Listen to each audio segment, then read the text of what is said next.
हरियाणा मांगे हिसाब। 10 साल हरियाणा बिहार 10 साल की सरकार रही। आज हरियाणा की बदहाली दुर्दशा के लिए कोई अगर जिम्मेदार है तो भारतीय जनता पार्टी जिम्मेदार है।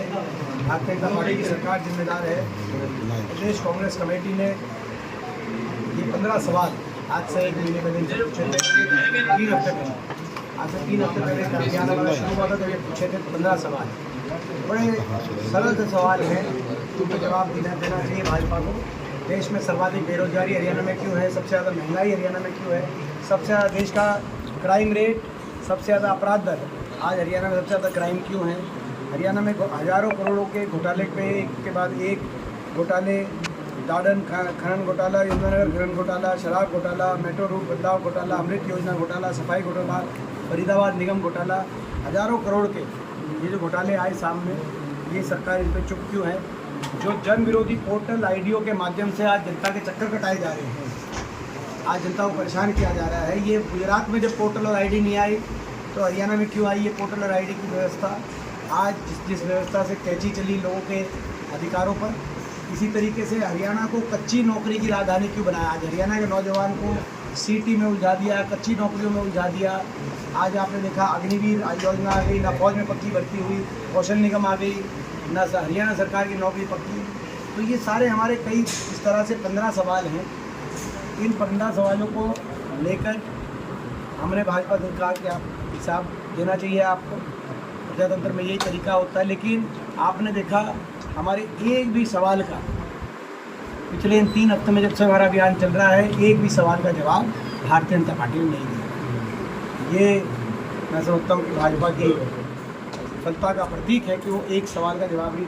अभी 2 दिन पहले नायब सिंह जी ने 3 दिन पहले फतेहाबाद कहा, क्योंकि मेरा नाम लेकर कहा तो मैं उसका उल्लेख करूँगा। उन्होंने दीपेंद्र जी सवाल पूछ रहे हैं, हिसाब मांग रहे हैं, हम ये हिसाब देते हैं और ये 10 काम गिनवाते हैं जो फतेहाबाद जिले में हुए। वो 10 काम में से 7 काम हुड्डा सरकार में हुए थे, कांग्रेस की सरकार में हुए थे। जब ये बात सामने आई आपने देखा उन्होंने फतेहाबाद के डीपीआरओ को सस्पेंड कर दिया।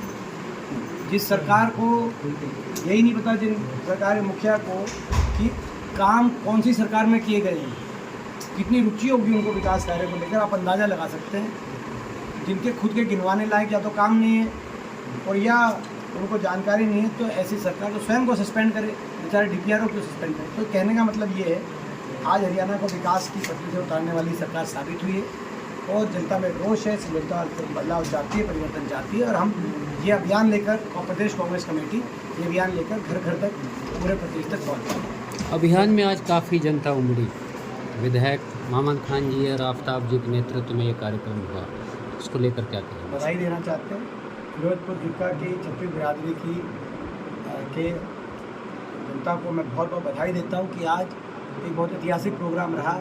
और इसके लिए जो हमारे स्थानीय विधायक हैं अमन जी, इनको भी मैं बहुत बहुत बधाई देता हूँ कि इतनी अच्छी तरह मैनेजमेंट और जो पूरा जो क्योंकि इतनी गर्मी में आपने देखा होगा कि आज रिकॉर्ड गर्मी थी, मगर इतनी गर्मी में सारे साथी साथ चले। तो लोगों के जज्बे को भी सलाम और अमन जी को भी बहुत बहुत बधाई। आफ्ताब जी तो सरपरस्ती में मेवात का कार्यक्रम हुआ ही है, आफ्ताब जी को तो शुभकामनाएं।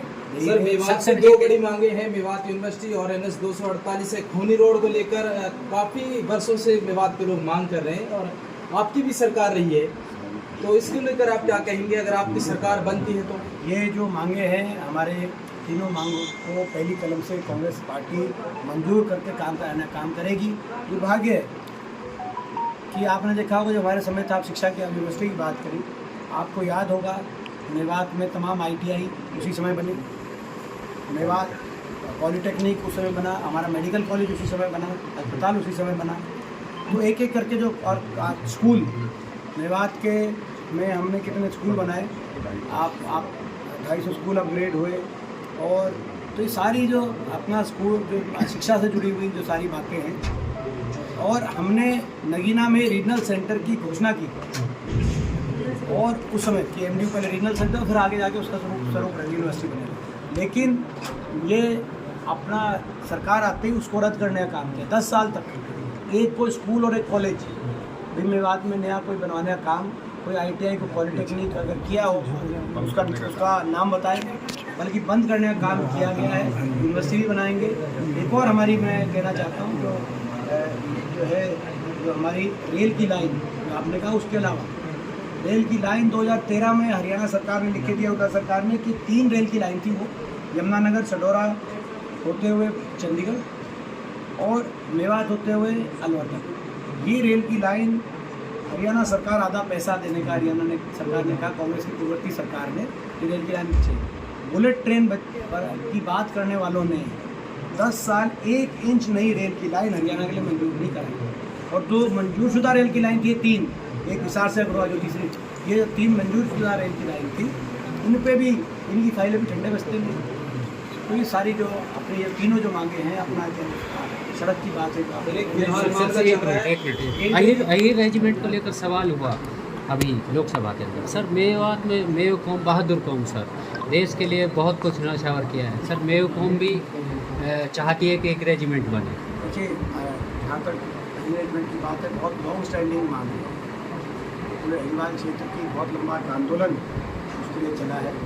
और जो है मैं समझता हूँ कि हर वर्ग की जो कोई वर्ग चाहता है, जो मांग है, जब आती है तो उनको एग्जामिन कराया जाना चाहिए।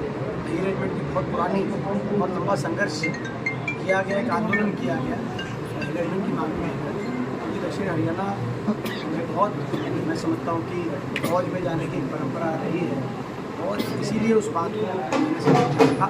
बाकी भी किसी वर्ग की जो बात आएगी, जैसे मांग आएगी उसको आजकल लोकसभा में आजकल एक सेकंड सर हाल ही में अभी